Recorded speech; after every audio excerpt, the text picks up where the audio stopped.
셨습니다. 또 그렇게 한번 인사하겠습니다. 우리를 함께 예배자로 부르셨습니다. 아멘. 네. 귀한 복된 밤입니다.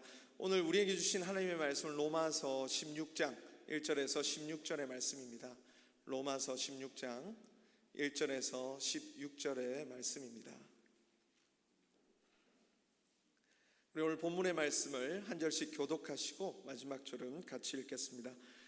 내가 겐그레아 교회 일꾼으로 있는 우리 자매 베베를 너희에게 추천하노니 너희는 주 안에서 성도들의 합당한 예절로 그를 영접하고 무엇이든지 그에게 소용되는 바를 도와줄지니 이는 그가 여러 사람과 나의 보호자가 되었습니다. 너희는 그리스도 예수 안에서 나의 동역자들인 브리스가와 아굴라에게 문안하라. 그들은 내 목숨을 위하여 자기들의 목까지도 내놓았느니 나뿐 아니라 이방인의 모든 교회도 그들에게 감사하느니라. 또 저희 집에 있는 교회에도 문안하라. 내가 사랑하는 에베네도에게 문안하라. 그는 아시아에서 그리스도께 처음 맺은 열매니라. 너희를 위하여 많이 수고한 마리아에게 문안하라. 내 친척이요 나와 함께 갇혔던 안드로니고와 유니아에게 감사하라. 그들은 사도들에게 존중이 여겨지고 또한 나보다 먼저 그리스도 안에 있는 자라. 내 사랑하는 암블리아에게 문안하라. 그리스도 안에서 우리의 동역자인 우르바노와 나의 사랑하는 스다고에게 문안하라. 그리스도 안에서 인정함을 받은 아벨레에게 문안하라.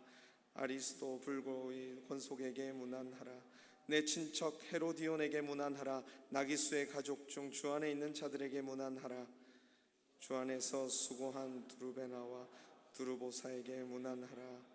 주 안에서 많이 수고하고 사랑하는 버시에게 문안하라. 주 안에서 택하심을 입은 루포와 그의 어머니에게 문안하라.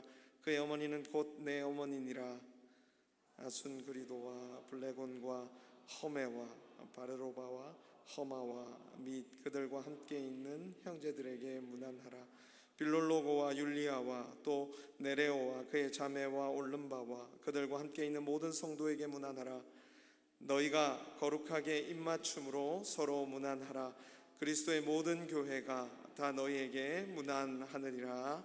아멘. 성도님들께서 함께 기도해 주셔서 또 키르기스탄 단기 선교를 또 장년분들과 또 청년이 연합하여서 잘 다녀왔습니다.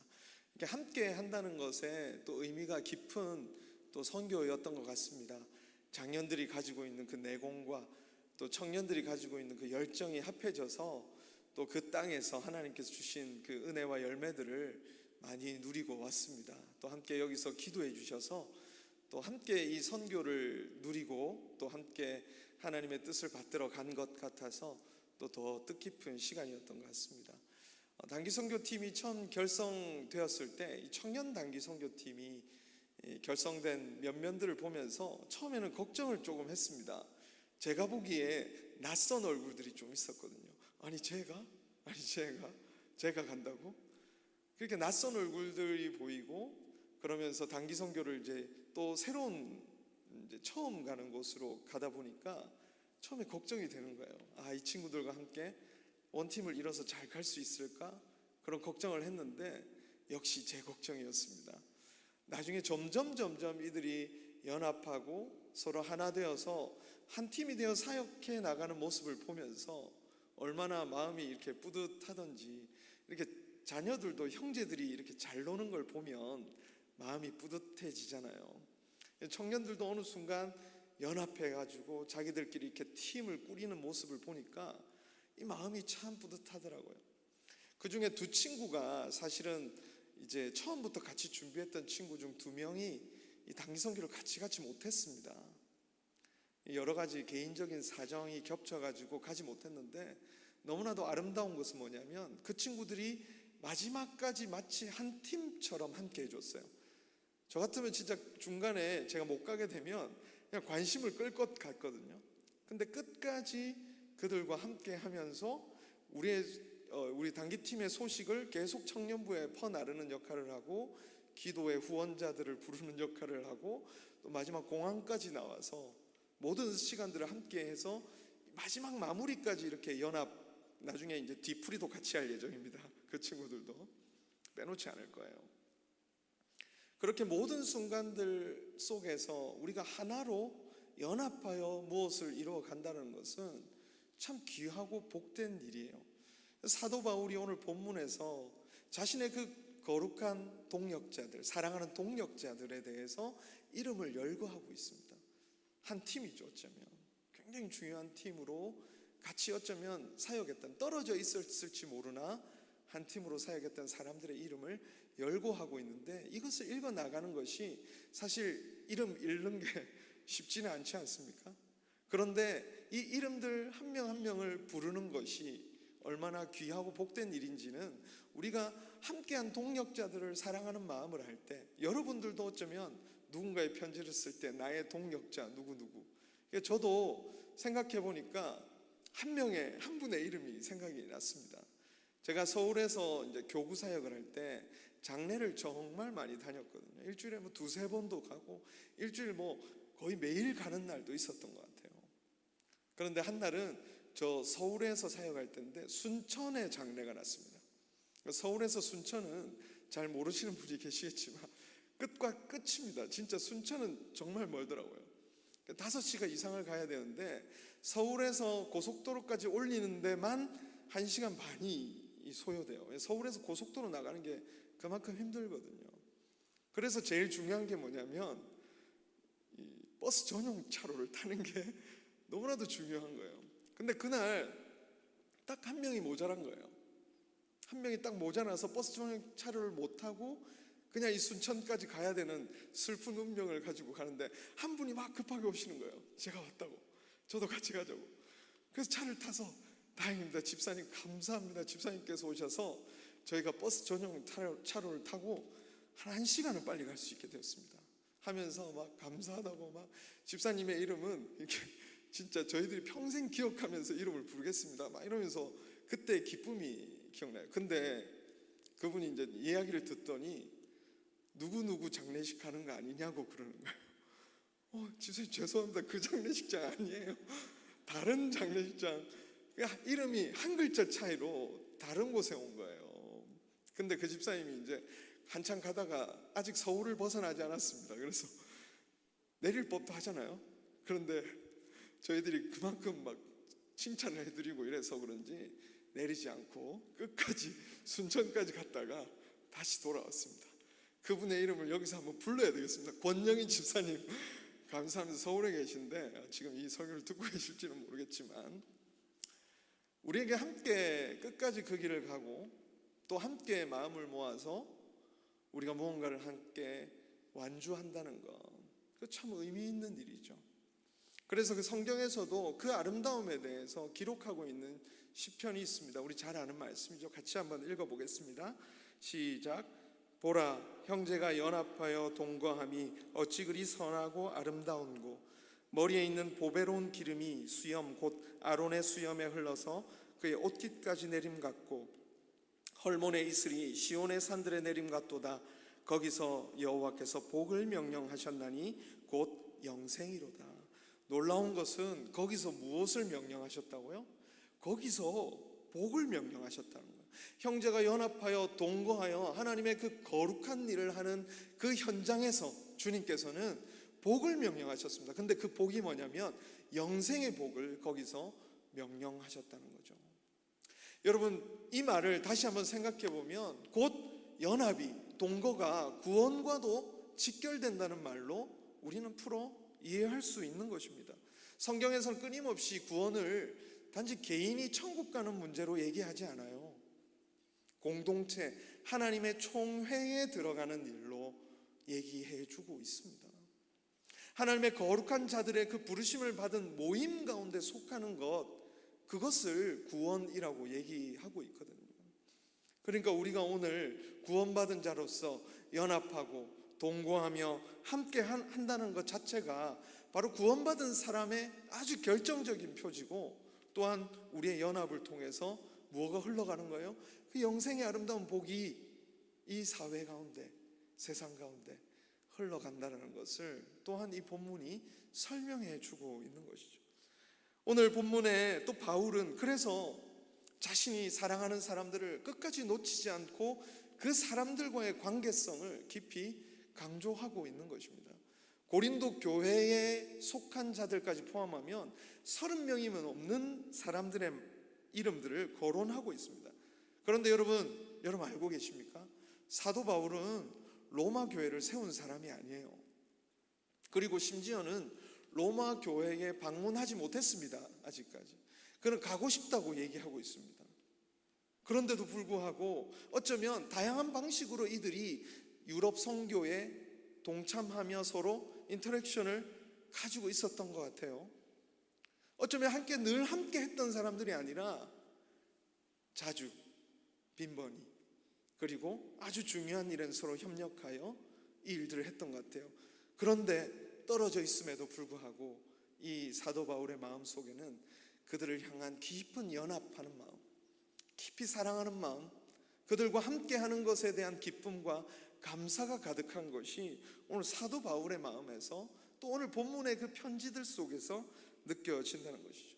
거룩한 사랑의 띠로 메어져 있는 이 연합, 동력자의 마음으로 진짜 한 사람 한 사람을 품고 그 사람을 또 다른 사람에게 추천하고 또 다른 사람에게 소개하고 서로 관계 맺게 만드는 일, 이게 바로 그리스도인의 삶에서 우리가 바라볼 수 있는 굉장히 중요한 아름다운 일 중에 하나라는 것이죠. 오늘 바울을 통해서 우리는 어떻게 우리가 이렇게 연합할 수 있는가, 이 사도 바울과 같은 이 연합의 마음을 품고 살아갈 수 있는가, 한번 저는 살펴보고자 합니다.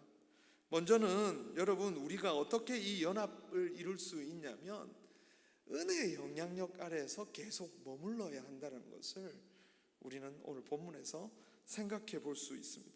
죄와 세상의 영향이 아니라 은혜의 영향력 아래에서 계속 머물러 있어야만 우리는 그래야 사람을 참답게 바라볼 수가 있습니다. 오늘 바울이 사람들 참 많이 언급했죠. 중간에 이름을 발음하기도 어려운 이름들이 있었습니다.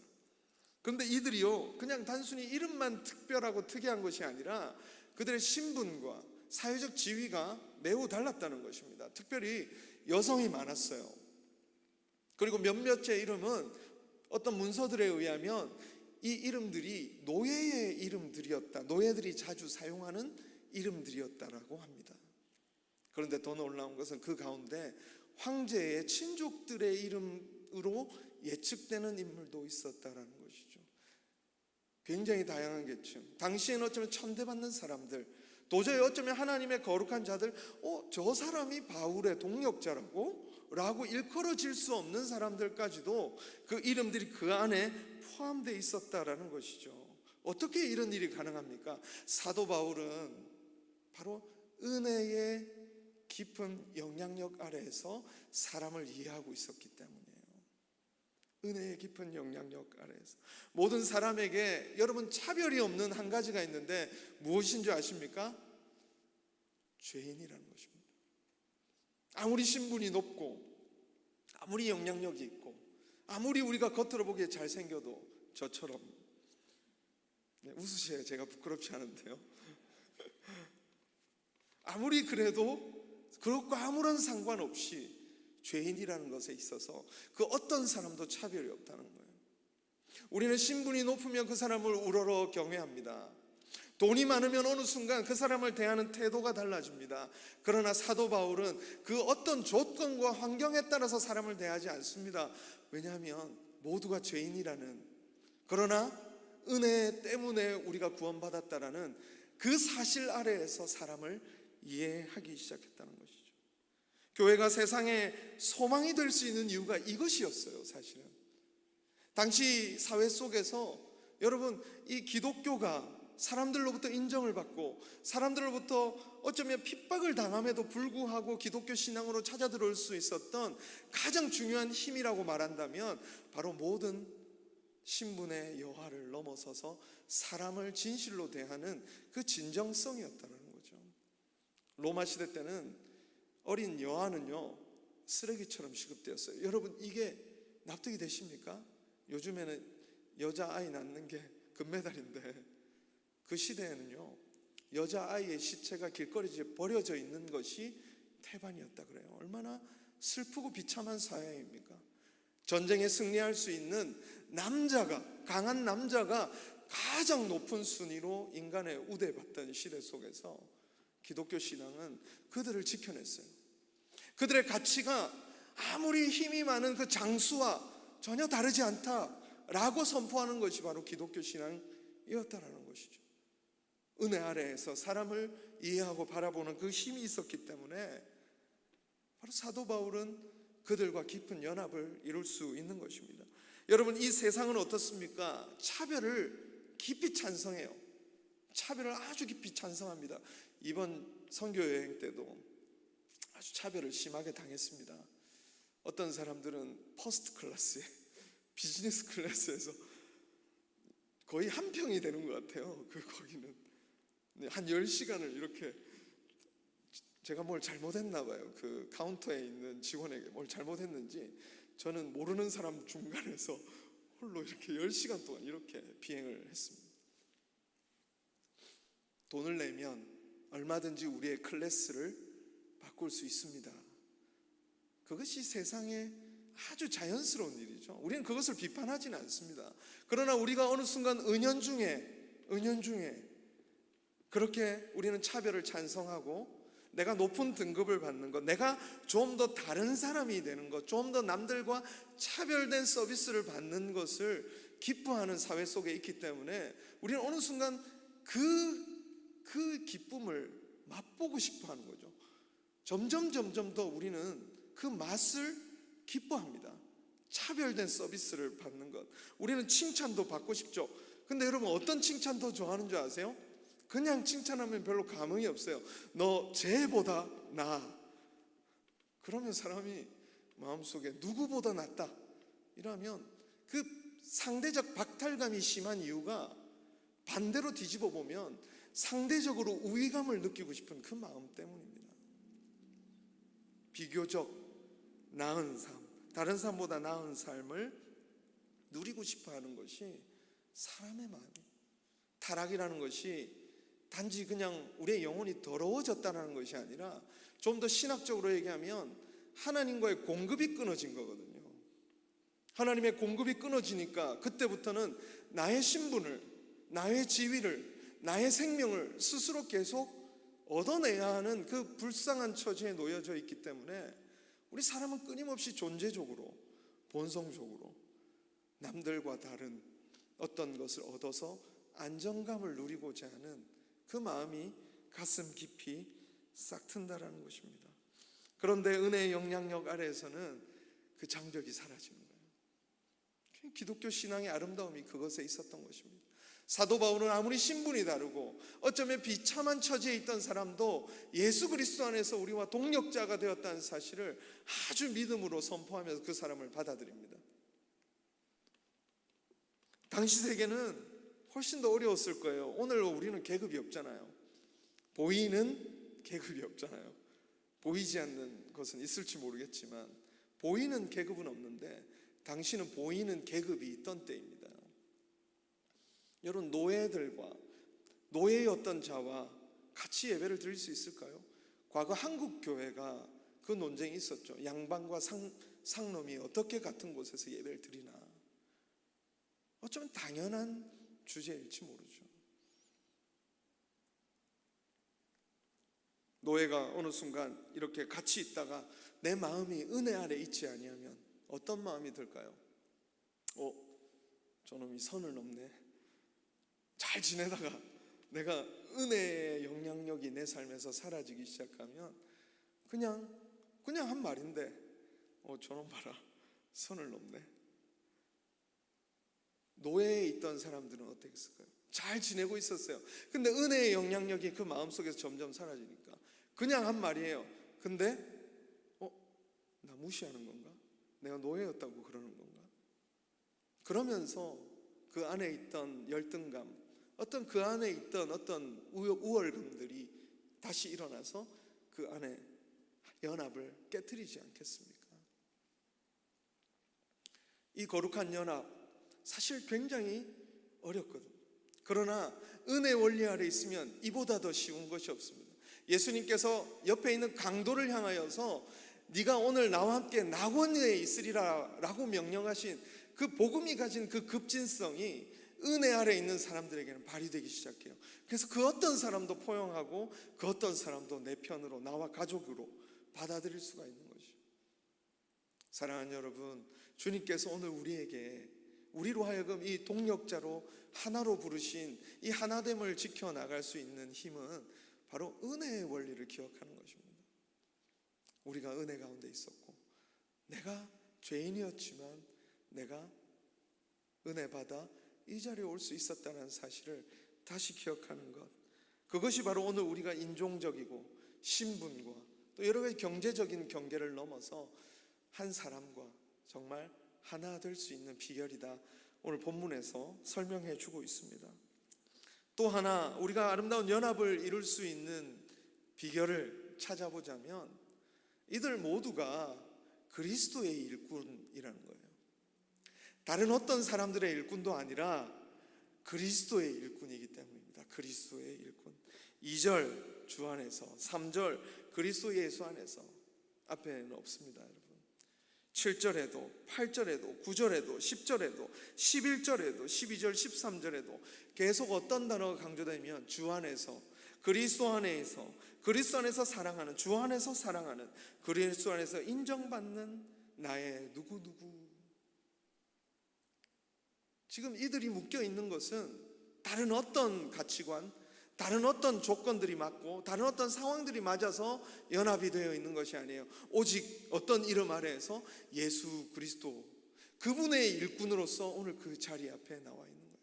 사랑하는 여러분, 여러분 누구의 일꾼이십니까? 무엇을 위해 일하고 계십니까? 여러분 스스로 나는 정말 그리스도의 일꾼이야 라고 말하실 수 있으시겠습니까? 이들은 모두 사도 바울과 함께 그리스도의 일꾼으로서 그 앞에 서 있었습니다. 우리 모두는 그리스도의 일꾼입니다. 다른 어떤 목적으로, 다른 어떤 소망이 때때로 끼어들지요. 맞습니다. 우리에게는 자주 다른 목적이, 다른 이유가, 다른 계획이 끼어듭니다. 그러나 우리가 정신을 차리고 다시 바라보는 것이 뭐예요? 그리스도의 일꾼이지. 그렇게 우리는 살아가면서 그리스도의 일꾼들과 함께 우리는 하나 되는 그 자리로 나아가게 되는 것이죠. 이번 선교 때 청년들이 또 함께 모여서 예배하는 시간들이 있었어요.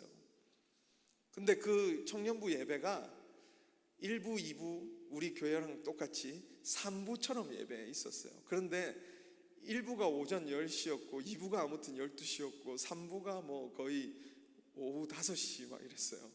근데 여러분 그렇게 하면 뭐 그 정도 드릴 수 있지 이렇게 하는데, 드려보니까 여러분 1부 예배에 말씀이 3번이에요. 제가 놀랐어요. 목사님이 3분이 앉아 계신 거예요, 뒤에. 목사님인지는 누군지 모르겠어요. 아무튼 3분이 앉아 계시다가 1부인데 3분이 돌아가면서 설교를 한 번씩 하시고 또 찬양하고 설교하고 찬양하고 설교하고 찬양하고, 그걸 2부 때도 또 2부 때는 2번이었습니다. 다행히. 그걸 하고 이제 청년들이 모여서 또 청년들끼리 예배를 드리는데 저희 청년들이 거기에 참여했어요. 그런데 어쩌면 하루 종일 힘든 시간이잖아요. 근데 그들이 그 예배를 통해서 같이, 물론 좀 중간에 힘들다고는 했습니다. 그런데 그 안에서 연합하여서 같이 대화를 나누기 시작하고 나눔을 하기 시작하더니 애들이 마음이 너무너무 기뻐하면서 너무너무 좋아하는 거예요. 저는 그것을 멀리서 흐뭇하게 지켜보면서 나중에 우리 청년들은 밴쿠버에서 이 소망이 되고, 저 청년들은 또 키르기스탄에서 소망이 되면 너무 좋겠다. 각자가 이 미래에 이 땅을 세울 하나님의 사람들로 그곳에 서 있구나. 근데 그들이 같이 모여서 지금 연합해서 예배를 드리고 나눔을 하고 있네. 그걸 보는데 제 마음이 너무 울컥하고 감격스러운 거예요. 형제와 같이 그리스도의 일꾼으로, 그리스도의 종으로, 그리스도의 부름받은 사람으로 그 자리에 모여서 그 일들 해가는 것 그 자체가 얼마나 큰 위로고 힘인지 모르겠습니다. 7시간 걸려서 어떤 마을에 있는 교회를 찾아갔습니다. 그 마을에 찾아갔는데 저희들이 섬기려고 이렇게 단기 선교를 갔잖아요. 그런데 7시간 걸려서 간 저희들을 오히려 그분들이 환대해 주면서 거의 이 식탁이 이 상다리가 부러질 만큼 이걸 차려놓고 저희들을 기다려 주고 있는 거예요. 저희는 한참 먹고 막 나눔을 하고 다음 날에 아침도 먹어야 되는데 원래 아침 준비하기로 하신 분이 못 오셨나 봐요. 그래서 그곳에 있던 현지 사역자가 처음으로 음식을 준비한다면서 저희를 위해서 그 나라의 어떤 그 맛있는 죽 같은 건가 봐요. 그래서 그걸 처음으로 해주셨는데 그냥 얼마나 맛있던지 그냥 하는 말이 아니라 진짜 처음 하셨는데도 그렇게 맛있는 거예요. 근데 그게 진짜 맛있었던 이유는 저희가 뭐라고 저희들을 위해서 그렇게 아침까지 그렇게 준비해 주기 위해서 처음으로 해보는, 집에서 안 하시나 봐요. 뭘 처음으로 해보셨다 그러니까. 근데 그 자체로 위로가 되는 거죠. 그리스도의 일꾼들은 그리스도의 일꾼들을 보면서 위로를 받고 힘을 얻고 그들이 함께 섬기고 있고 그들이 있다는 사실 자체만으로도 다시 살아갈 수 있는, 우리가 무엇을 하며 이 땅에서 살아가야 되는지를 발견하는 기회가 되더라는 거죠. 사랑하는 여러분들이 곳곳에서 섬기고 있는 그 섬김과 수고를 볼 때마다 우리는 그것을 느낍니다. 서로 말은 하고 있지는 않지만 곳곳에서 그 자리를 지켜주는 사람들이 있기 때문에 우리는 오늘도 이 예배가 드려지는 거고 주일에 예배가 있고 곳곳에서 일들이 일어나는 거죠. 오늘 본문에서 조금 더 힘있게 보고 싶은 것이 뭐냐면 이 섬김들이 실질적이었다는 거예요. 그냥 동력자가 아니라 그들은 실질적인 도움을 주며 서로 사랑을 나누었다는 것입니다. 16장 4절입니다. 오늘 본문 4절인데요. 같이 한번 읽어보겠습니다. 시작. 그들은 내 목숨을 위하여 자기들의 목까지도 내어놓았나니 나뿐 아니라 이방인의 모든 교회도 그들에게 감사하느니라. 뭐 했다는 거죠? 이 브리스도와 아굴라는 자기 목까지도 내어놓을 정도로 사도 바울과의 관계 속에서 그렇게 서로를 향하여 헌신하고 연합했다는 것이죠.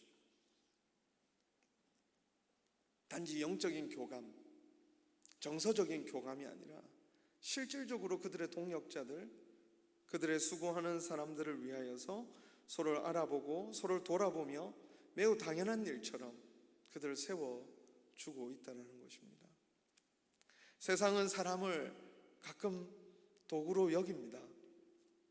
직장 생활을 할 때 참 느꼈던 건 뭐냐면 얼마든지 대체 가능한 거예요. 제가 직장 생활을 하면서 내가 빠지면 그냥 또 다른 누군가가 와서 그 자리를 메꾸면 그냥 그 자리가 돌아가는 것입니다. 그곳에서 마음이 슬픈 거죠.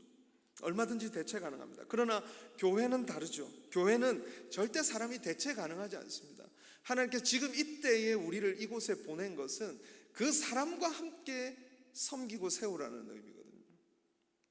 그것이 오늘 우리가 이 자리에 모여 있는 이유입니다. 필요한 사람을 우리가 이곳에 부르는 것이 아니라 부름을 받은 사람들이 이곳에 모여서 함께 일하고 있기 때문에 우리가 선택할 수가 없어요. 저 사람은 절로, 저 사람은 절로.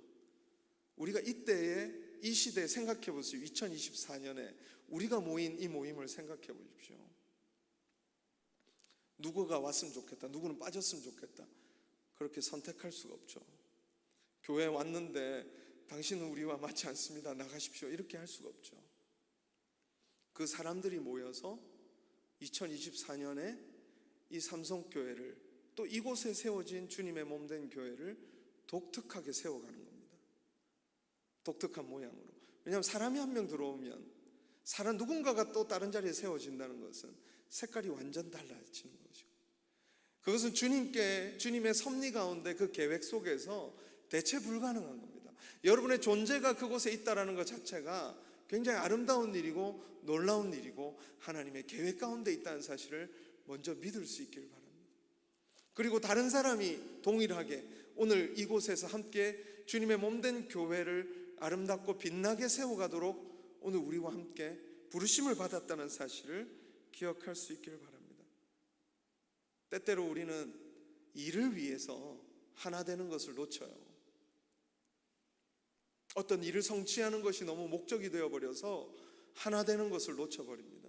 그런데 아까 우리가 오늘 서두에서부터 살펴보았던 말씀을 통해서 볼 때 어쩌면 구원은, 우리가 이루어야 될 일은 하나됨이 구원인가 봐요. 하나됨이 목적인가 봐요. 어쩌면 하나됨을 위해서 좀 일이 잘 못 되어 되는 것도 하나님의 교회 가운데 일어나야 되는 일 중에 하나라는 생각도 듭니다. 우리는 모든 조건이 맞아들면 하나님의 은혜야, 하나님이 우리를 채워주셨어 라고 얘기하지만, 때때로 우리가 더 거룩한 일을 위해 하나님의 채워주셨음에도 불구하고 더 거룩한 상위의 목적 때문에 그 일을 포기해야 할 때도 있는 거죠. 어떤 교회가 교회 건축을 위해 헌금을 작정하는데 모든 문이 다 막히더래요. 이제 교회를 이렇게 다시 건축을 하기 위해서 다 결의를 하고 이제 은행에서 대출을 받아야 하는데,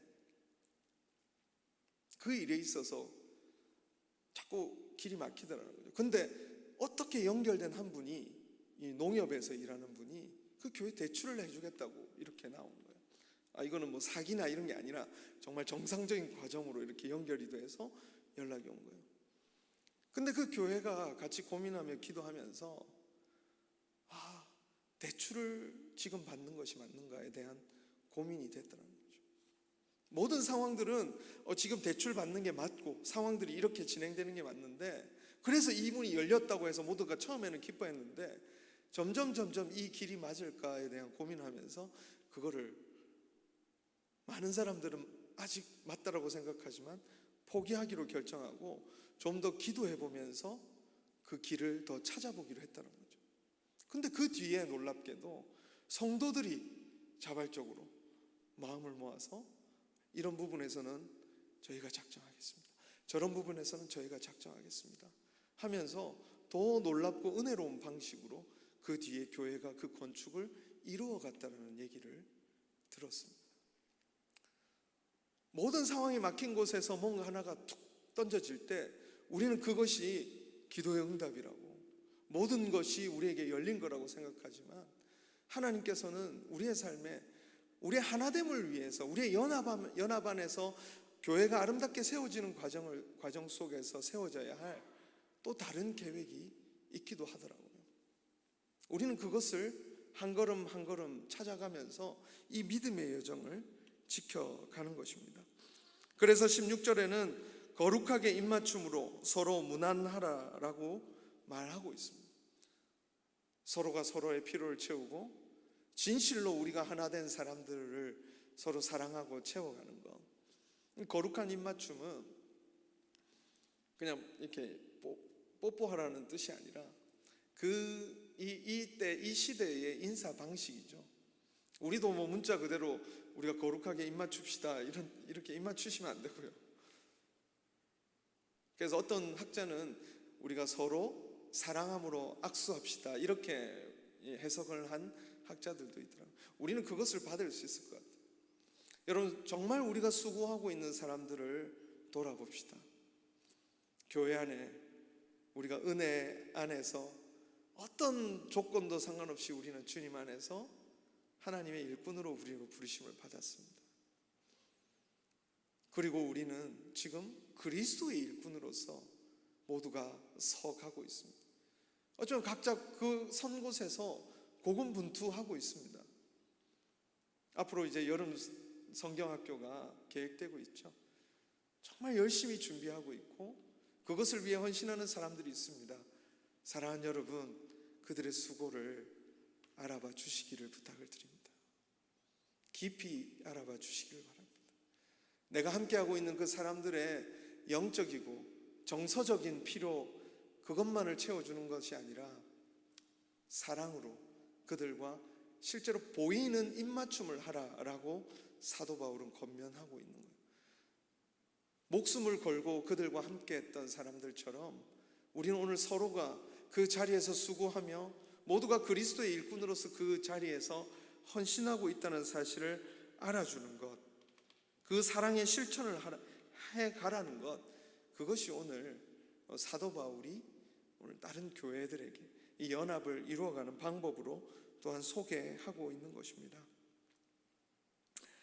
그리스도의 일꾼으로 다시 일어설 수 있기를 바랍니다. 서로가 참 다른 상황과 조건 속에 있지만 은혜라는 것 아래에서 우리는 부르심을 받았고, 또 그리스도의 일꾼이라는 그 사실 아래 이 자리에 모였습니다. 우리가 하나 되지 못하는 이유는 그리스도의 일꾼이라는 것보다 더 중요한 목적이 우리의 삶 속에 있어서는 아닐까 생각해 볼 때가 참 많습니다. 다른 상황, 다른 조건에서 만났더라면 우리가 이렇게 되지 않았을 텐데 라고 생각하는 관계도 있습니다.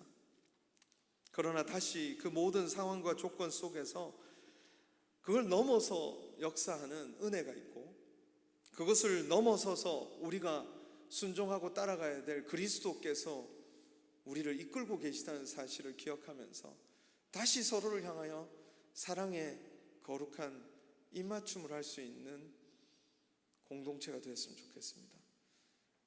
그래서 진짜 사랑을 서로 나누고 수고를 알아주고 서로를 위해 기도해 줄 수 있는 그런 연합, 그래서 하나님이 기뻐하시는 교회로 또 이 여름을 잘 보낼 수 있는 저와 여러분 될 수 있기를 주님의 이름으로 축원합니다. 기도하겠습니다. 하나님 아버지, 감사합니다. 오늘 우리를 부르셔서 주님의 몸된 교회를 섬기고 사랑하고 세워가는 그 복된 자리로 우리를 불러주셔서 감사합니다. 하나님, 우리의 삶이 또 우리의 형편이 또 우리의 조건이 상황이 다르고 어려워 때때로 그 연합과 하나됨을 놓쳐버릴 수 있는 때가 종종 찾아옵니다.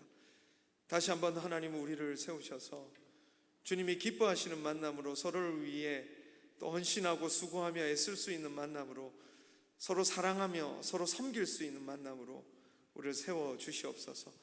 그래서 하나님, 우리의 만남을 통해 역사하시는 하나님의 은혜가 너무 커서 하나님, 이 세상의 어떤 만남보다 주 안에서의 만남이, 그리스도 안에서의 만남이 복되다는 그 고백으로 하나님, 우리 믿음의 여정들을 잘 걸어갈 수 있도록 인도해 주시기를 원합니다.